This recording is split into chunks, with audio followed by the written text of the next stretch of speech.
What did you make of this podcast, and what did you make of the fact that it seems like the Harris campaign leaders were blaming everyone else except themselves? Brian, thank you so much for having me. I've been following your reporting over the years, so it's great to be with you. I was actually surprised.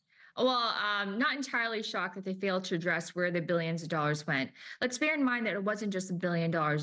It was $2 billion because they raised $1 billion through the campaign, another $1 billion through the super PAC. So where did that $2 billion go? And so we know so far that millions went to celebrities, went to private jets, to ice cream.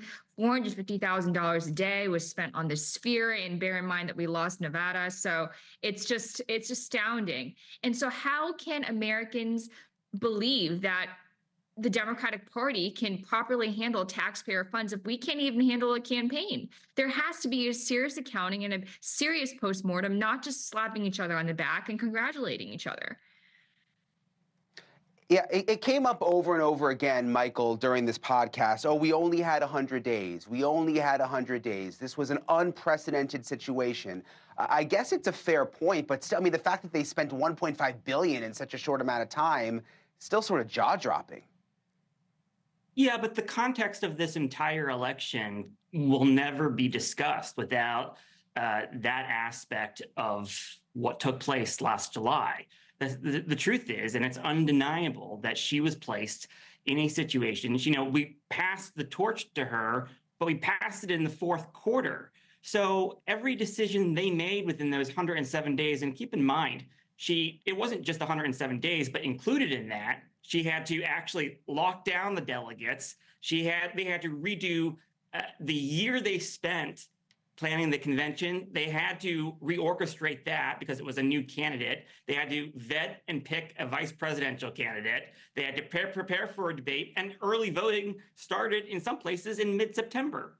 So it's unfortunately, there are a lot of things we could debate over: tactics, candidate error, line-by-line spending. That all is par for the course on every losing campaign. It happens all the time. John Kerry, we were very angry because John Kerry had 2 million left in the bank, or had several million left in the bank. He was excoriated for that. So these kinds of things happen in losing campaigns, but she was placed in a very disadvantageous situation from the beginning. I see you making Michael, facial expressions, Lindy. Yeah, you're trying to get in. Go ahead.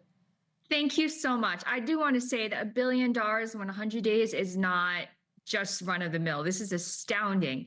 And I have a duty of care to my donors who gave millions of dollars, and it wasn't easy for them to give. Some of them were paying in installments. It was a sacrifice for them. They looked for ways to give. So, people gave their hearts and souls to the campaign. They deserve a serious accounting to see why we were told that she was close or even winning in some of the swing states, but we lost all 7. Well, even the finance of the DNC said it was a shock. He answered that question today, and he said none of the public polling showed what their internal polling was showing. They knew that. It's not their fault that the news organization. Yeah. They told us. Lindy, you were on the. I'm interested, Lindy. You were on the call. You were on the call today. There was this call today with the campaign, and Harris was even on the call. What did they say? We heard on the podcast, but what did they say on this call? Did they accept any blame? Did they sort of talk about mistakes that were made? No, none. No responsibility, no accounting, no postmortem, no explanation. All they said was that she was a visionary leader, that the Biden-Harris administration was a tremendous success. We didn't hear any sort of explanation for what exactly happened. This was not a squeaker of a race. This was not a close race. This is a serious shellacking. And we need to understand why the difference, the delta between the expectations and the reality was so significant.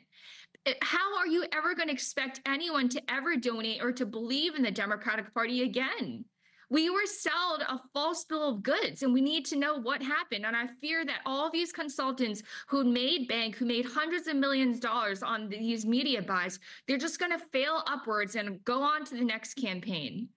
And meanwhile, well, that's a whole other story. All the people who got rich off of this. I think that's a whole nother segment. I want to play another. I want to Michael, hold on. I want to play another segment from the podcast that they were on where they actually defended. Remember, Harris was on the Call Her Daddy podcast. It still has less than 1 million views, by the way. I checked right before the show. I think it's up to like 907,000 views. You compare that to Trump on Rogan, it's up to like 50 million. But they defended it. Listen to this.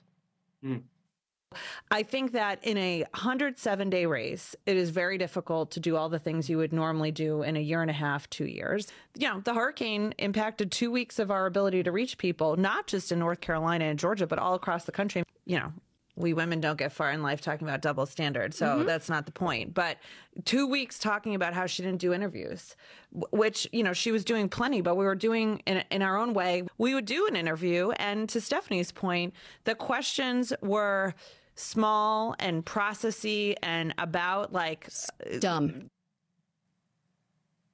So she's talking about doing interviews, Michael. We know she went on Call Her Daddy. It came out that they spent 6 figures to build a set, a replica of the podcast set because she couldn't go there for the podcast. I mean, does any of this stuff make you mad, Michael, or surprise you? If I go through line by line, I'm sure there's going to be things that surprise me. However, nobody was raising these issues during the campaign. It's all the Monday morning quarterbacking that's happening after the campaign. They didn't know. And that is very typical of losing campaigns. It doesn't happen on winning campaigns. They didn't know. But the same kind of line by lines you can go through on the Biden campaign and go through all of our spending, and you can second guess all those decisions too.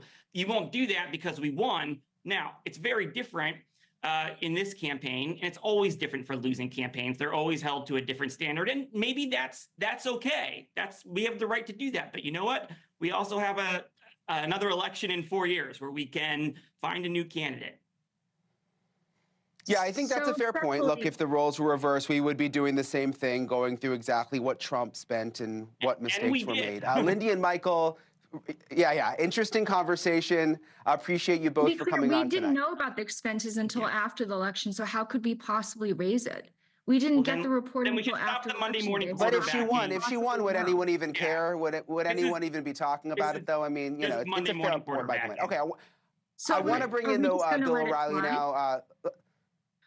Well, we'll see what happens. I mean, look, it's all coming out now. I want to bring in Bill O'Reilly now. I want to get his... Hey, thanks for watching. Go to joinnn.com to find NewsNation on your screen. And don't forget, click the red subscribe button below to get more of NewsNation's fact-driven, unbiased coverage.